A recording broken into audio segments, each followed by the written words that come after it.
Começa agora mais um Paralelas aqui nos estúdios do Grupo RBS, na Avenida Érico Veríssimo, em Porto Alegre. Eu vou começar o programa com uma frase, presta atenção.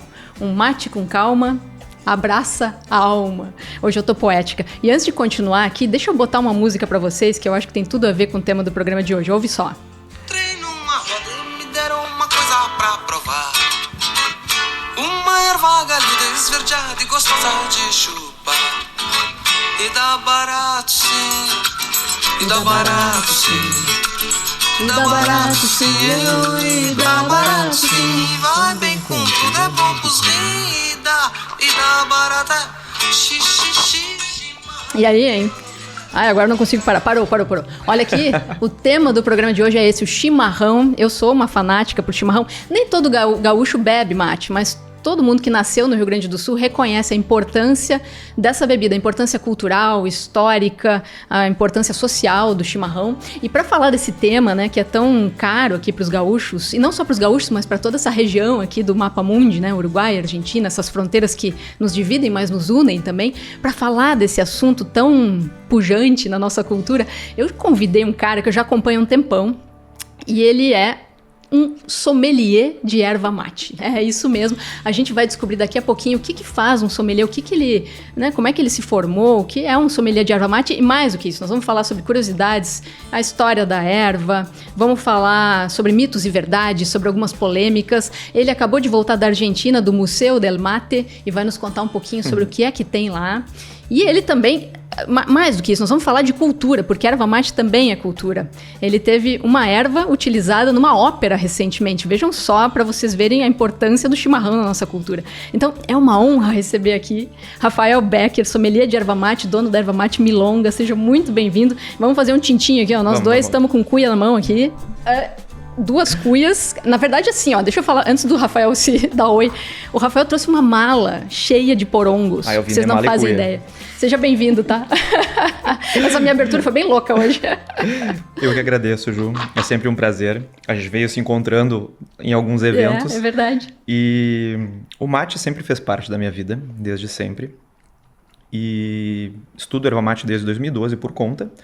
E ano passado eu me formei sommelier de erva mate na Argentina. Então é um curso virtual, tem presencial também. E o mate sempre nos proporciona coisas muito boas, fora a questão da saúde, a questão de, a gente estava falando antes, a gente toma mate e ele nos une, ele nos aproxima, né? Foi só eu servar meu mate, ficou todo mundo conversando aqui. Ele puxa a conversa, Ele né? puxa, né? E tu toma mate de manhã, da tarde, de noite? Como é que é, assim? Sim, o que acontece? Eu tive que dar uma reduzida. Eu tomava muito mate, muito mate. 5, 6, 7 térmicas por dia.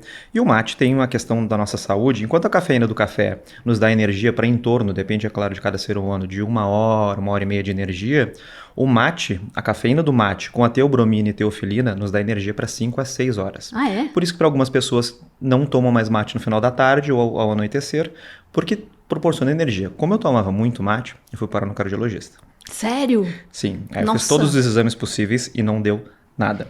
E ele começou a conversar comigo, Rafa, mas o que tu tem? O que tu faz? Eu comecei, eu acordo, tomo um mate, né? Depois eu levo o mate para trabalhar, antes do almoço, depois do almoço, assim, nós fomos indo, ele disse, quantos litros dá isso? Eu falei, dá umas 5, 7 térmicas por dia.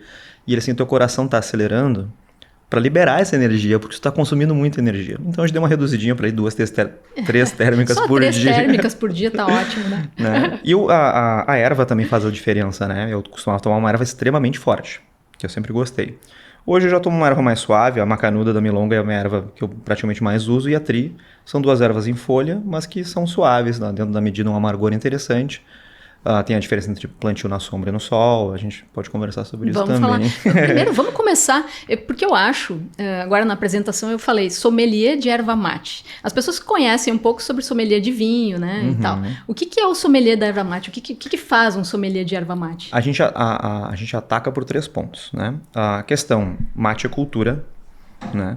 Então, tem a questão da plantação, que a gente auxilia, tem a questão da produção. Então, como eu comentei, plantar na sombra e no sol vai dar diferença de proteína, vai dar diferença de cafeína, tem essas diferenças aí que as pessoas às vezes não têm conhecimento, né? E depois a gente parte para a questão de palestras, para empresas, degustações. A gente vai fazer uma degustação agora em breve aqui em Porto Alegre. Já existe muito isso na Argentina. Então o sommelier, ele auxilia tanto quem produz, quanto quem planta, quanto ao consumidor final também. Então, quanto mais a gente souber sobre o mate, mais a gente vai poder usufruir ele de diversas formas. De repente, um consumidor mais jovem não queira consumir o mate dentro da cuia. Talvez ele queira tomar um mate em formato de um matcha, um pozinho mais moído, que ele possa botar numa xícara, que vai proporcionar para ele toda a coisa boa também, mas não vai ser dentro de uma cuia. Daqui a pouco, por enquanto, ele não curte, né? Mas dá para tomar chimarrão sem ser na cuia, então? Dá. De diversas formas. A gente tem um refrigerante, o yerba mate, produzido aqui no Brasil, e inclusive eu tomei alguns na Argentina e o nosso é melhor. Produzido aqui no Rio Grande do Sul, que é um refrigerante muito gostoso, ele vai te trazer alguns benefícios do mate, ele não é muito doce, sabe? Então, o sommelier, ele auxilia quem produz, ele auxilia quem planta, ele auxilia o consumidor final também, lojas de mate. Eu acho que a gente teve um fato muito interessante agora no ano passado, que foi quando a Vir fechou as portas, né? Ervateira super tradicional, foi um baque para o mercado. Assim, foi um baque. Um susto para todo mundo. E é interessante mundo, que, ela foi, se não me engano, ela foi absorvida por outra ervateira, né? Mas ela não foi a única ano passado que fechou as portas. Tiveram várias. Então, o sommelier de erva mate, eu garanto para vocês, viu? A gente pode salvar as ervateiras. Porque daqui a pouco, tu tá produzindo de uma forma que o consumidor não quer mais a erva mate daquele jeito. Eu não quero mais consumir erva mate em pó. Mas de repente eu quero uma misturinha. Essa mistura pode ser feita por mim, indo no mercado público ou comprando da Milonga, ou seja lá o que for, mas eu posso produzir isso lá dentro da ervateira, né? Então o sommelier ele chega lá e ele experimenta o produto e ele pode dizer, olha, nós podemos melhorar nesse ponto aqui, nós podemos melhorar naquele ponto ali, né? Hoje, a erva mate deveria ser colhida 2 vezes ao ano. A gente sabe que isso não é possível, né? Mas tem várias formas de a gente fazer as colheitas por partes e que a gente consegue manter o padrão de qualidade. Se eu colher hoje da Ilex paraguarirensis e daqui a 2 semanas eu tentar colher de novo, a erva mate não vai manter o mesmo padrão. E eu acho que esse hoje é o grande ponto das ervateiras. Conseguir manter um padrão. Porque eu vou produzir 500 quilos, 1 tonelada, e daqui a 3, 4, 5 meses eu vou ter que produzir de novo. Como é que eu vou manter esse padrão? Né? Isso faz parte dos nossos estudos de sommelier de erva mate também. Estudo de mercado. Eu iniciei um outro curso na Argentina agora de marketing de erva mate. Né? E outro curso de blender de erva mate também. Isso, aqui no Rio Grande do Sul não tem cursos? Porque, no Brasil tem um curso de sommelier de erva mate, que é muito bom também, mas o currículo do curso, eu que já estudava desde 2012, muitas coisas eu já sabia. Tá? A gente nunca sabe de tudo, e isso é fantástico, por isso que eu adoro estudar.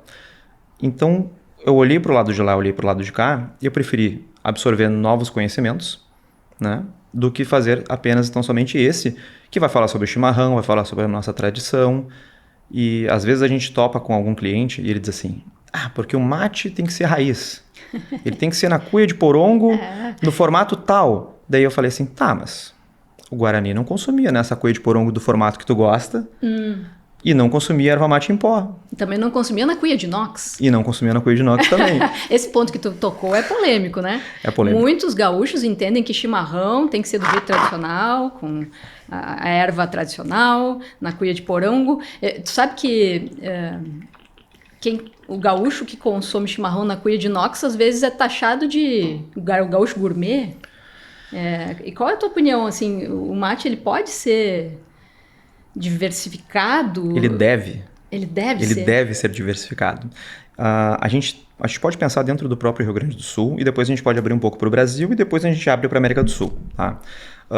A região onde os descendentes do meu pai vieram, eles consumiam mate de uma forma. Eles ficavam ali em Amertal, Picada, Café. Era de uma forma. Daí quando eles saíram dali e foram para Itapiranga, Santa Catarina, lá havia uma outra forma de consumo.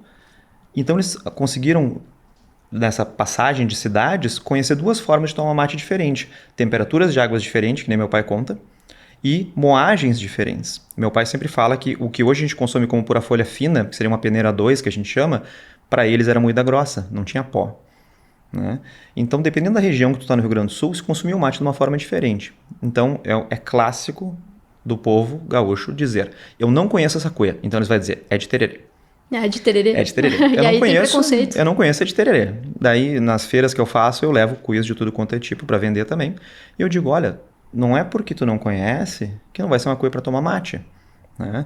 Então, os vídeos que eu fiz agora, quando fui para a Argentina, muitos deles eu falava mate. E daqui a pouco eu me pegava falando cuia. Né? Porque Os argentinos, paraguaios, uruguaios, eles chamam de mate, porque mate, a palavra mati, vem da língua quechua, né? Que é uma língua falada desde o Peru, se não me engano, se eu não estou enganado, até Argentina, Chile. Né? Os povos originários falavam muito essa língua. Então, o mati é o recipiente, não é a bebida. Mas os espanhóis acabaram tornando mate a bebida também. Então, quando eu estava lá no Museu do Mate, eu dizia, aqui nós temos tantos mates. Até acho que nas descrições do vídeo eu botava mate / cuia. E num dos vídeos eu falo, quando eu falo mate, entendo cuia também. Né? Porque nós temos o hábito de chamar de cuia. Então, a gente tem, voltando agora da região Rio Grande do Sul, várias regiões consomem o chimarrão de uma forma. Depois Santa Catarina já consumia de outro. O Paraná, que sempre teve as grandes ervateiras do Brasil, consumia de outra forma. A erva mate moída em pó, ela só surge no Brasil quando os europeus trazem o moinho movido a tração animal ou movido a água, que daí na moagem tu tem um subproduto que é o pó. Mas então tu tá me dizendo que eu não posso consumir erva mate em pó? Claro que pode. Tá tudo certo. O que tu quer dizer é que existem muitas outras formas, inclusive ancestrais, exato, que são diferentes do que a gente exatamente consome hoje. Então, o Brasil é o único país que consome erva mate verde e o único país que consome erva mate em pó. Esse é um detalhe. O Tratado de San Isidro, o Tratado de Tordesilhas, fez com que nós absorvêssemos parte da cultura de formas diferentes. Tu vai mais... na Argentina tem um mapa clássico que é diferentes regiões da Argentina, eles tomam mates diferentes. O formato dos mates são diferentes. Um em pata de boi, o outro é uma cuia mais fechadinha, o outro ali na região de Buenos Aires é já em prata ou alpaca. São mates diferentes e consumidos da mesma forma. No Brasil também a gente tem isso, né? Tem fotos de pessoas famosas no Brasil antigamente tomando mates em cuias diferentes, né? Getúlio Vargas é ele tem várias fotos. Ele tomando uma cuia num formato um pouco específico, tomando a cuia mais tradicional. Então são várias formas, não existe forma certa ou forma errada. Não é feio. Feio é não tomar mate. E tem até uma cuia com o nome de Getulinho, não tem? Sim, eu acho que eu preciso até de uma ajuda de alguns historiadores, se quiserem me ajudar. Da história que eu sei, Getúlio Vargas tomava mate numa cuia de formato específico. E depois descobriu-se que na determinada região do Rio Grande do Sul nascia aquele porongo, daquele formato específico. E parece, agora é um chute, baseado em algumas coisas que eu li, mas na internet, não em livros, que naquela região depois a cidade ganhou o nome de Getúlio Vargas por causa daquele porongo. Né? Então, historiadores, se quiserem nos ajudar aqui, vai ser muito interessante. Mas tem a ver com a cuia que Getúlio Vargas tomava, ganhou o nome de Getulinho. Não é um porongo muito fácil de encontrar. Ele é mais estreito em cima e bem largo embaixo. Ele vai ser, parece uma cuia bago de touro que deram uma apertadinha no pescoço. Lembra bastante isso, né? Então, é um porongo específico. Não é todo porongo que tu consegue fazer uma cuia. Né? Existem vários tipos de porongo também, isso é interessante salientar. O porongo existe em qualquer lugar do mundo. A erva mate existe só na América do Sul. Então, a planta, é importante salientar isso. Existem 3 Ilex erváveis, Ilex paraguairensis, Ilex amaro e Ilex angustifolia. São bem específicas. A amaro leva esse nome porque ela é um pouco mais amarga. Então, tu vai ver detalhes na folha que às vezes a gente não sabe, mas ela tem um tom mais escuro, um tom mais claro. A angustifolia que tem um formato de folha um pouquinho diferente. É um pouquinho mais e esses pontiaguda. Outros tipos a gente consome aqui também? Não é só a paraguaiense? Consome sem saber a maioria das vezes. É? A maioria das vezes é assim. A Ilex angustifolia ela é de uma região que eles chamam também de erva mate periquita. Ela é de uma região específica do estado do Rio Grande do Sul. Fica mais naquela região ali. Ilex, existem mais de 150 espécies. Erváveis, 3. Bah. E tu estava me dizendo que os guaranis tomavam mate de um jeito que não é o jeito que a gente toma hoje. Não, então aquela pessoa que diz assim, eu tenho que tomar um mate raiz, eu vou mostrar para vocês aqui agora. O verdadeiro mate raiz. Qual é o verdadeiro mate raiz? Vamos ver. Tô curiosa. Olha aí. Olha só. Essa era, segundo relatos, a primeira forma que os guaranis tomavam mate. Então, é um porongo cortado. Eu trouxe as 2 partes aqui. Olha, a sacola cheia de porongo. Ouçam o barulho. Tá em algum lugar. Então, senão vou fazer muita bagunça. Ele é um porongo, vocês vão olhar aqui. Ele tem um formato. Então, eles colocavam a erva mate em folha aqui. Colocavam água fria, deixavam um tempo na água fria e eles tomavam dessa forma. E faziam fringindo os dentes, porque as folhas acabavam adentrando a boca e cuspiam as folhas fora. Caramba. Muitas vezes até mastigavam as folhas que ficavam mais macias por mais tempo e cuspiam fora. Posterior a isso, surgiu, como se fosse o formato de um 8, do infinito, como se fosse um vasinho de cerâmica que eles mesmos criaram. E eles botavam um pedacinho de taquara na ponta, e também nesse formato de 8, e tomavam já para tentar segurar as folhas. Aí nasce a bomba. Tudo isso em água fria. Tudo em água fria. Ou seja, o Posteriormente, chimarrão quando- raiz é água em fria. água fria. Era um tererê, então, né? Hoje, mais o Paraguai e alguns estados do Brasil consomem mais o mate gelado, que é o tererê. E posterior a isso, água quente, uma cuia, daí nós viramos a cuia e começamos a cortar ela aqui, né? Utilizando o porongo, a cabaça, de outra forma, e vindo as bombijas, né? As bombas. Então, as primeiras bombas no Museu do Mate, eles têm algumas bombas de taquara. Como é que era feito? A taquara era que nem um canudinho, e o Guarani fazia uma trança de cipó para fazer um filtro, para poder essas folhas não adentrarem a bomba. No Brasil tem um relato de canela de galinha, canela oca, né? Eles pegavam a canela da galinha e faziam um canudo também, o mesmo trançado. E foi bem interessante que lá no Museu do Mate eles não conheciam isso. Eu fiquei de mandar para eles o relato do livro, que a gente tem essa anotação aqui no Brasil. E isso tudo são trocas, né? Depois da bomba, os europeus, com medo de pegar doenças dos guaranis e tudo mais, introduziram a prata e o ouro, que são sanitizantes naturais, e para tentar fazer de uma outra forma, a alpaca, que é uma liga de metal, né? Então os ourives vieram, os jesuítas trouxeram ourives do Vaticano para fazer esses trabalhos das bombas, das bombijas em prata, em ouro e alpaca. Então, isso surge com as missões jesuíticas Sim. guaranis. Bah. Então isso é Ali uma que evolução. tem. Claro. Da mesma forma, a gente tem hoje no Brasil algumas cuias de cerâmica, né? A cuia de cerâmica e de metal, nós estamos falando do inox, a cuia de metal ela existe há muito tempo, né? No Brasil não se tinha esse costume, mas na Argentina e nos outros países se tinha o costume. Eu brinco, a minha avó chamava de louça ágata, que era um metalzinho que geralmente era branco ou azul celeste, que era coberto por uma película, né? Que daí caía no chão, dava aquela lascadinha. As cuias de louça ágata, nossa, lá no museu tem centenas. Inclusive, foi a primeira cuia que o seu Alberto Plaza ganhou da mãe dele em 1979. Alberto Plaza, que é o fundador do Museu do O fundador Mate. do primeiro Museu do Mate. Né? As peças que se encontram no Museu de Buenos Aires hoje foi doação E dele. vale a pena passear lá. Vamos falar um pouco de turismo também, né? Ir para Buenos Aires e ter um tempinho para conhecer o Museu do Mate. Vale a pena, é legal, é divertido. Imperdível. Imperdível. Por quê? Primeiro, porque assim, onde está localizado em Buenos Aires era o Bazar Wright, um bazar inglês, que se eu não me engano, que a minha memória não falhe, 1800... Século XIX. 1879, o bazar, ele tinha 3 andares. Buenos Aires tem muitas coisas subterrâneas das lojas, né? Então, a parte de baixo era onde eles fabricavam algumas peças, a parte térrea é onde tinha a loja, e a parte de cima acho que era tipo de um estoque, alguma coisa assim. Inclusive, era um prédio muito famoso, porque foi um dos primeiros prédios de Buenos Aires a ter elevador. E esse bazar vendia presentes de casamento. Inclusive, lá no museu tem 2 réplicas, baseadas em fotos, de 2 mates que eram vendidos na época para a alta sociedade em prata e alpaca. Que são 2 mates lindos que estão lá no museu. Tem um vídeo ali no meu Instagram sobre isso. E este bazar, eles mantiveram o piso original, mantiveram os armários. Esse bazar funcionou até 2012, quando eles encerraram as atividades. E agora o Museu do Mate está desde outubro lá. É assim, tu vai conhecer muito sobre a história do mate, de onde é que surgiu algumas coisas, por que elas eram, como não eram, né? Para a gente desmistificar um pouco isso, né? Antes eu comentei, às vezes mudou a região, muda a forma de consumir o chimarrão, de consumir o mate, né? E a gente aprende muito lá. Tem a parte da visitação, tu pode visitar, tem a parte da visitação guiada, e no segundo andar tem a loja do Museu do Mate. Tu pode sair de lá com uma cuia personalizada, gravada já com as iniciais do museu, com o teu nome, o que tu quiser. E tem a degustação. E tem a degustação. Que deve ser a melhor parte. Eu adorei.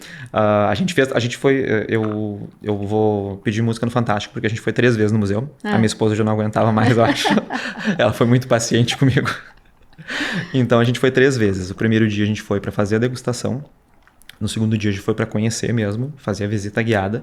E no terceiro dia para a gente gravar um pouco de conteúdo para trazer essas informações, essas novidades, né? As coisas de metal que eu estava comentando, elas existem há muito tempo.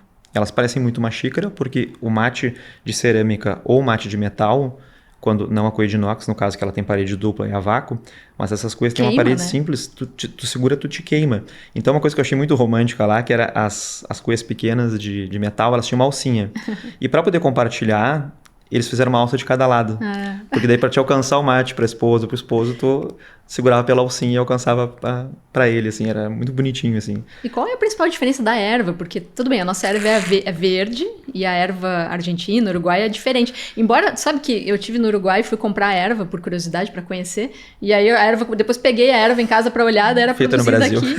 aqui no Rio Grande do Sul, acho que em Encantado, na Baldo, é isso? A Baldo, a Canárias e a Contigo. Ou São seja, as três ervas mais consumidas pelos uruguaios. são brasileiras. São brasileiras. São feitas aqui no Rio Grande do Sul. Sim, a gente teve um detalhe em meados da década de 70 que se cortou muitos pés de erva mate para fazer campo para criar gado. Então o Rio Grande do Sul fez isso, Santa Catarina fez isso e o Uruguai fez isso. A região do Uruguai ela é um pouco mais úmida, vamos falar dessa forma, do que o Rio Grande do Sul, Santa Catarina e Paraná.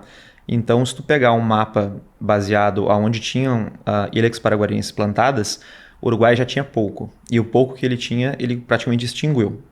Tá? E permanece assim até hoje. Então, eles têm pouca produção própria. Eles dependem muito da nossa erva mate.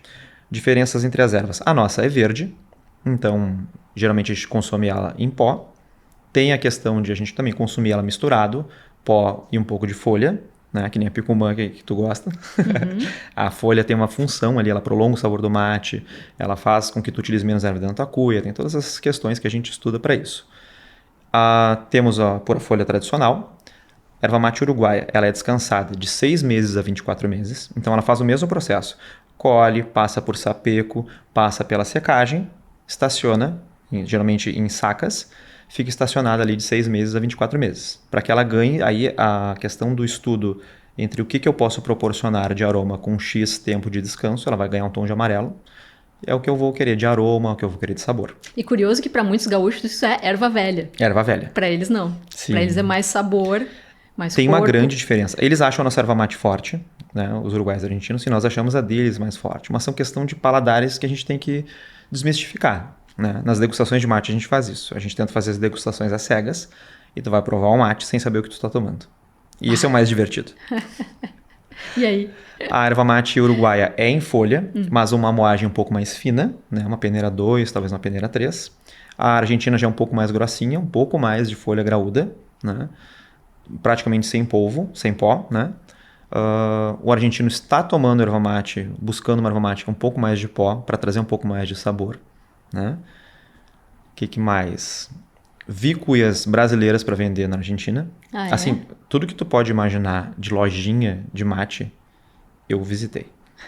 Tudo. Essa cuia aqui que a Carol me deu de presente, minha esposa, eu comprei numa loja de mate fantástica. Assim, tudo que tu possa imaginar que existe de mate lá tinha. Olha, porque personalização, cuia com alpaca, sem alpaca, com couro. Eu trouxe depois uma cuia pra gente ver que eles estão chamando a cuia de... É uma cuia de madeira feita de uma madeira chamada algarrobo. E ela leva 4 preguinhos Tem aí? que simboliza o Cruzeiro do Sul. Eu vou pegar ela aqui. Pode procurar com calma, qualquer coisa a gente corta depois. Existe em algum lugar dessa mala gigantesca. É curioso como, assim como nós temos curiosidade sobre o mate deles, eles também têm curiosidade sobre o nosso, né? Por isso que talvez nas lojas lá a gente encontre cuia gaúcha, cuia E eu vejo que eles não têm preconceito. Enquanto a gente discute se a gente vai tomar um mate numa cuia de inox ou não, eles estão tomando mate. Eu vejo dessa forma. Isso aqui é um mate que eles chamam de mate rancheiro. Ele geralmente é branco ou preto. Esse aqui eu vou trabalhar um pouco nele depois. Vou tirar para aparecer um pouco mais da madeira aqui na parte de cima. Ele tem um formato interessante. Eles deixam essa parte de cima para botar a erva e essa partezinha aqui para posicionar a cuia. E aqui, uma coisa que eles valorizam muito que é o Cruzeiro do Sul. Né? Tem uma entrevista... de um argentino que ele diz assim, ele conheceu Buenos Aires e ele diz assim, e como é lá? Ele diz, lá é muito bonito. Porque a parte arquitetônica de Buenos Aires foi baseada em Paris, né? Claro, é uma cidade linda. E ele diz assim, como é lá? E ele fala assim, lá é lindo, é fantástico. Mas não tem as estrelas que tem aqui. Né? Então, para eles é muito importante, as Três Marias e o Cruzeiro do Sul. Então, esse mate fez muito sucesso, está fazendo muito sucesso lá, de algarrobo, que é essa madeira um pouco mais dura, ela não racha, e nesse formato inusitado, né? A gente vê, talvez lembre até um 8, né? Eu não cevei mate aqui ainda, porque eu quero trabalhar um pouco nela e lixar um pouco ela. Quando eu vi isso aqui, eu me apaixonei. E falando no Museu do Mate, tu deixou, ou vai deixar, uma recordação lá, não é? Vamos lá. Tem essa é uma... A gente queria Uma ter história visitado... inédita aí, né? A gente queria ter visitado o museu na abertura, mas a gente não pôde sair de Porto Alegre. E eu já havia conversado com eles há algum tempo, entrado em contato com o Michael. O Michael é um brasileiro de Brasília, que é o gerente do Museu do Mate. Nossa, um brasileiro de Brasília. Não é nem gaúcho, ele toma chimarrão. Deve tomar. Toma muito chimarrão. Um abraço para ele. A gente foi muito bem recebido por toda a equipe do Museu do Mate. Tiveram muita paciência conosco também, né, nessas 3 visitas. Essa cuia que nós falamos antes é a cuia Getulinho, esse formato mais específico, né? Essa casualmente não fui eu que fiz, eu comprei. Mas na Expo Inter desse ano que passou, eu comprei alguns porongos de um pessoal, porque eu adoro essa questão de trabalho manual, por isso que aquela cuia eu vou lixar, vou trabalhar com ela. Me traz tranquilidade e paz. E eu comprei um porongo, até postei um vídeo fazendo a cuia, né? E ela ficou muito bonita, eu tomei 2 mates nela e ela ficou num formato muito bonito, eu adorei.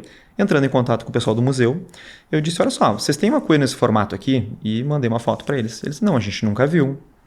E eu falei, vocês gostariam de ter? E eu, depende. Porque não é uma questão de doar e simplesmente porque é uma cuia que eles nunca tiveram que eles vão botar na prateleira. Tem que ter uma história. Ela tem que ter uma história, né? E aí eu contei a história para eles do porquê ela tinha esse nome, a questão de Getúlio Vargas e tudo mais. E eles compraram a ideia na hora. Eles, nossa, essa cuia tem que estar aqui na nossa prateleira. Então agora quando a gente esteve lá, eu doei a cuia para o museu. Ela está lá numa prateleira. Vai ter uma descrição explicando o porquê dessa cuia, porquê desse nome, porquê do formato.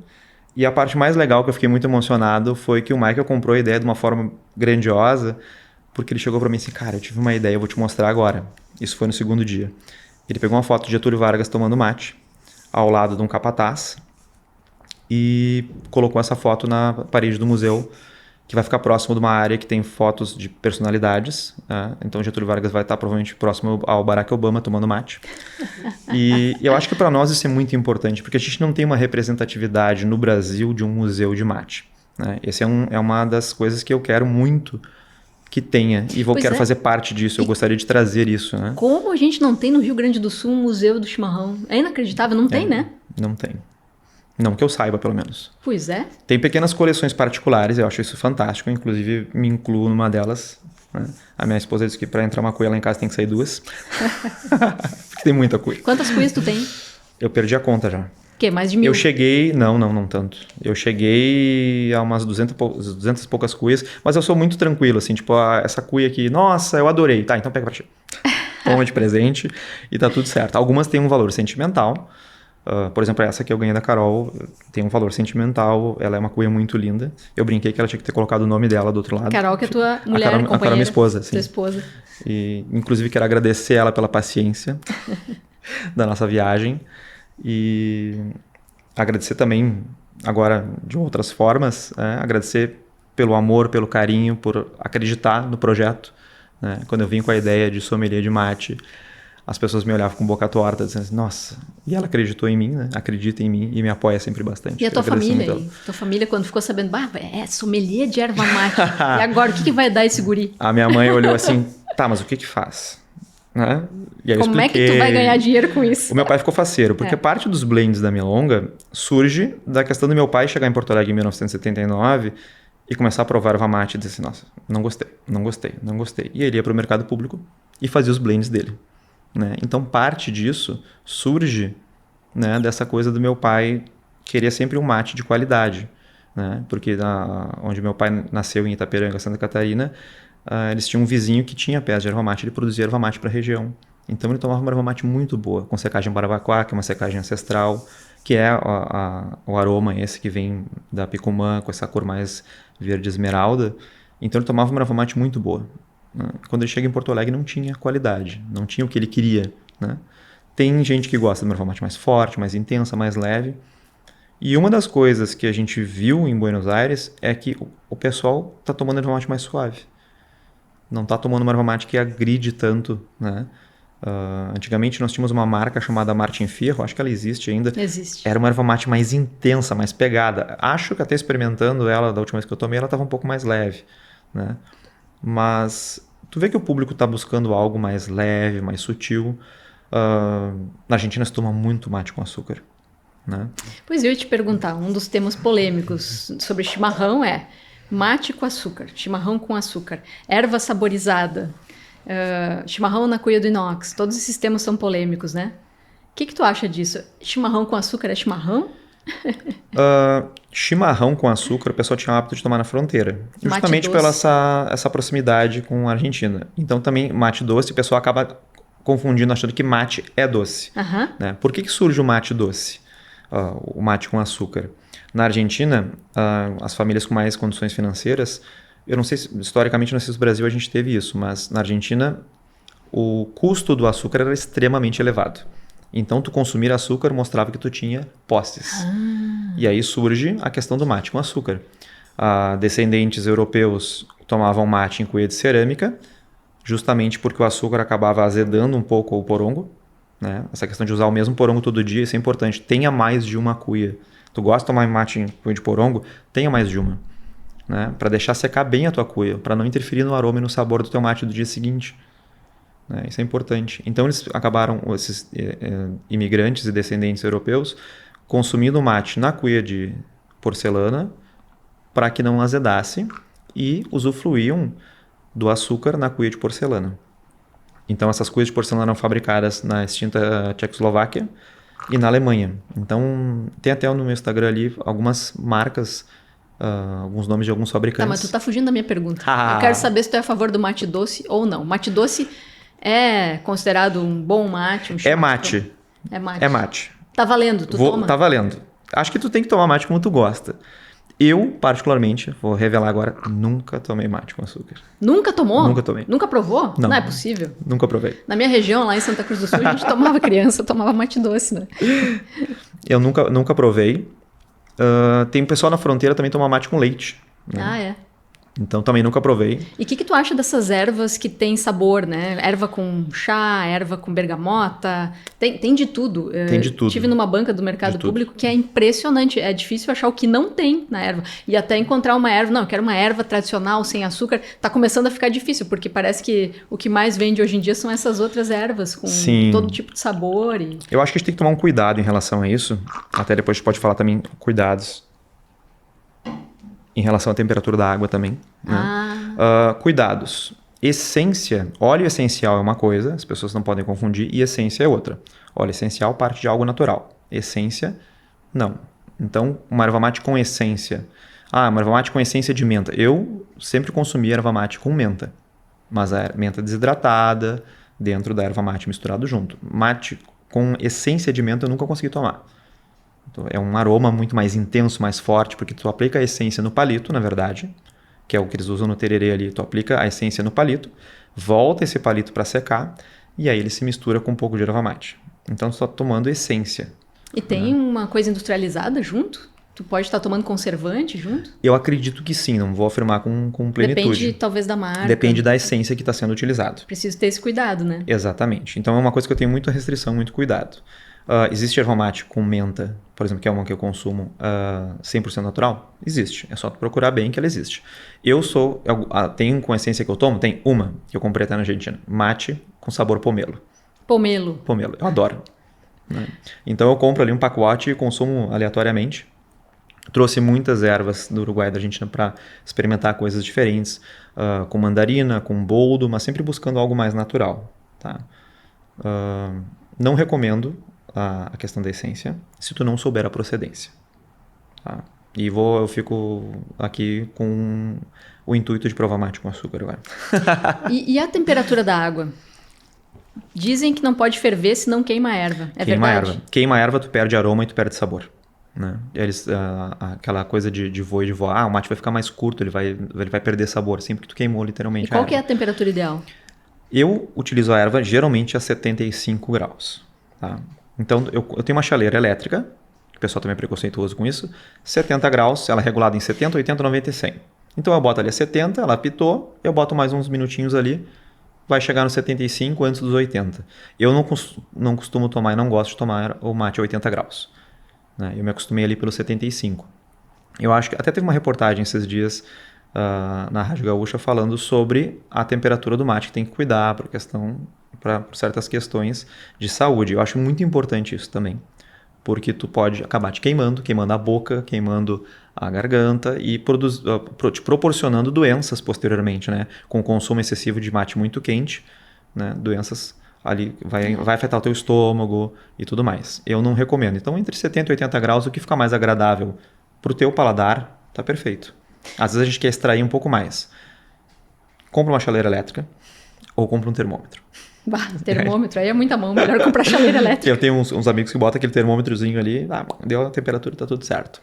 Tu trouxe um presente aqui pro Paralelas, né? Porque, olha, a gente tem uma prateleira aqui e que a gente tá guardando, tá transformando num relicário. Nós temos aqui presentes de muitas pessoas que já passaram pelo programa, pra gente lembrar, né, de quem passou por aqui. E eu soube que tu trouxe pra gente uma recordação, que eu tô curiosa pra ver. Vamos ver, olha só. Eu trouxe uma cuia Getulinho, obviamente, da Milonga, para que fique de recordação para vocês. Que coisa linda. Ela já é uma cuia curada, tem várias formas de curar a cuia, mas se utiliza muito fogo. Então, se um dia vocês ficar na ausência de cuia, ela pode ser utilizada. Se der aqui uma fissura pro chimarrão, olha que coisa linda, hein? Super legal. Aqui, minha câmera. Super legal. Nossa, lindo. Obrigado. Já vou botar aqui, ó. Tá aí. E eu trouxe um presente para ti também. Porque eu acho que da questão do romantismo, eu sei que tu toma mate com teu esposo, e a cuia de metal, aquela com as duas alcinhas, e essa aqui pra mim são as cuias mais românticas que tem. Então essa cuia é um presente. Que bonitinha. Essa cuia foi eu que fiz. Tá? Sério? Que fez? Eu adoro fazer cuia. Eu vou ter que aprender a fazer cuia. É fácil? Olha, tem que ter paciência e cuidar pra não cortar os dedos. O resto, porque a gente usa as lâminas pra cortar ali, a lâmina de serra. Então tem que ter um cuidado pra cortar, aí tu vai lixar. Eu tenho o costume de passar cera de abelha na volta dela, para ela ganhar um pouco de brilho, né? Ela fica um pouco adstringente à água pela parte externa. Rafa, mas aqui eu tenho que usar uma bomba bem pequenininha, né? Sim, uma bomba mais curta. Se tu não tiver, depois eu consigo pra ti. Tem que ser bomba de... Pode ser de inox ou precisa ser uma bomba de... Olha, eu vou te ser bem sincero. Depende do mate que tu for tomar. Bomba de taquara, ela funciona para mate pura folha. Tá? Porque nós não temos o filtro com cipó. Ele vai ser com ranhuras ou com furos. Isso eu tinha que te perguntar. Camisinha na bomba. Não tem alternativa se tu usar uma erva mate muito fina. Não há, a bomba 1000 furos eu acho que é a que mais se aproxima de uma filtragem plena e perfeita. Tá? Tem uma marca no Rio Grande do Sul que faz uma bomba muito boa, de 1000 furos. Mas eu gosto de usar, às vezes, nas degustações, bomba de vidro. E ela vem apenas 5 furos e eles são um pouquinho mais largos. Então a gente é obrigado a usar a camisinha. Mesmo que seja em folha ou seja em pó, acaba passando alguma coisa. Porque eu brinco que é legal tu ver a oxidação que vai acontecendo enquanto tu toma o mate. Porque os primeiros mates são mais verde musgo, depois ele vai clareando verde, depois tu tá tomando já um mate mais oxidado, vai puxando pro tom de amarelo, um verde amarelado. E é legal tu ver o processo. De ali tu vai ver que a erva tá oxidando um pouco no uso, e ela vai perdendo a intensidade do sabor com o passar dos mates. Interessante, hein? Vamos falar de cultura? Em 2025, a Companhia de Ópera do Rio Grande do Sul fez uma estreia mundial de uma ópera aqui em Porto Alegre chamada Em Busca das Paisagens Perdidas, para homenagear o centenário do grande pajador Jaime Caetano Brown, todo mundo conhece, gaúcho, né? Tem toda uma história. E uma ópera belíssima, uma super produção e todo o cenário com erva. E eu fui assistir essa ópera e o Rafael estava quase do meu lado, muito emocionado. Eu vou dar um spoiler, posso, né? Pode. No fim da ópera, a erva chove no palco. Chove erva mate no palco com a luz e com Pirisca Greco, que interpreta Jaime Caetano Brown cantando. É muito bonito, é muito emocionante, mas eu queria saber de ti, porque afinal de contas é a tua erva, a tua marca de erva que está lá, num espetáculo que a gente entende como erudito, né? Uma ópera. Sim. E aí tá lá a erva mate, esse produto tão ancestral, num palco. E tá correndo o estado, né? A ópera agora estava em Pelotas, quer dizer, é um sucesso estrondoso. Como é que foi ver a erva mate numa ópera? Olha, eu me senti extremamente emocionado, porque quem entrou em contato comigo inicialmente foi a Emily Borghetti. Aos poucos, a Emily a gente mora próximo, e algumas feiras de rua que a gente faz no Bonfim, ali ela acabou comprando, experimentando a erva, e ela disse, quando eu fiquei sabendo que a gente usaria erva mate, eu lembrei de ti. E o grande Pirisca Greco, gentil Pirisca Greco, fantástico, adoro ele. Foi um pouco inexplicável, assim, porque embora eu soubesse de algumas coisas que iriam acontecer, a chuva de erva mate me surpreendeu.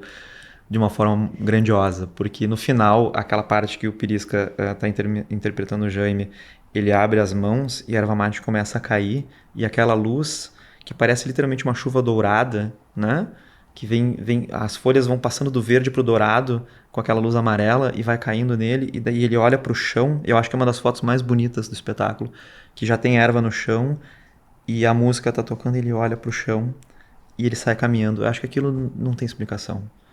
Aquilo ficou de uma forma tão linda. E essa foi a parte mais grandiosa para mim. E durante o espetáculo também, eles vão largando ervas no chão, né? Mas acho que a chuva de erva mate foi o clímax, assim, eu adorei. Tu te emocionou? Eu me emocionei bastante. Porque ali a gente utilizou uma erva mate chamada decanchado, que é o primeiro processo de moagem, que a folha tinha que ser um pouco maior, né, para não ter nada de folha miúda ou pó, porque o pessoal tá cantando ali, né? Então, para te cantar, tu vai encher de ar ali o diafragma para poder cantar e tudo mais. Tinha algumas regras que a gente tinha que seguir em relação à moagem dessa erva mate. Se for muito fina, pode alguém se engasgar. Exatamente. E ainda tinha a orquestra, né? Exatamente, a orquestra no fosso. Exato. E se cai erva ali dentro dos instrumentos, é um problemão, né? E tu conseguiu fazer a erva exatamente como era necessário. A gente pega a primeira moagem só, que é como se tu quebrasse a folha de erva mate em 8 a 6 pedaços, né? É uma passagem rápida de moagem. Então ela tem o que a gente chama de uma peneira 6 a peneira 8, uns formatos de folha bem grande, né? Ali foi algo muito emocionante. Um feito e tanto, e prova a importância da erva mate cultural, histórica, social. Ela tá em tudo, tá até na ópera, né? Deixa eu te agradecer, nosso papo tá muito bom, mas já tá chegando no fim. Eu ainda vou tomar mais um mate, vamos tomar mais um mate aqui, né? Óbvio. Muito obrigado pela presença, um prazer falar contigo. E falar de chimarrão é um prazer maior ainda, porque tem toda essa carga histórica, porque é bom demais, né? Eu tenho um presente, mais um pra te dar. Ah, meu Deus Antes do que eu céu. esqueça. Fala. A gente vai fazer uma degustação de mate. Opa! Dia 1º de março. E eu trouxe o teu convite. Que ótimo, obrigado. Onde é que vai ser essa degustação? Aproveita e fala para encerrar, então. A gente vai fazer na Casa Vasco, no Bonfim. Vai ser, eu vou colar aqui agora para não errar, tá? Vai ser dia 1º, um domingo, às 11 horas. Né? A Casa Vasco faz muitas degustações de vinho, de cachaça, de cerveja. Então a gente está iniciando esse trabalho com eles em relação ao mate. Então a gente não vai dizer quais são as ervas. Tem o patrocínio de algumas ervateiras, mas a gente não vai dizer qual erva de cada ervateira a gente vai usar. Justamente para a gente desmistificar essa questão de consumo, de aroma, de sabor. E poder proporcionar ao público algo diferente, que tu possa provar aquela erva mate sem preconceito. Muito bem, estarei lá. Muito obrigado, tá? Eu que agradeço. E um beijo para vocês. Até a próxima semana.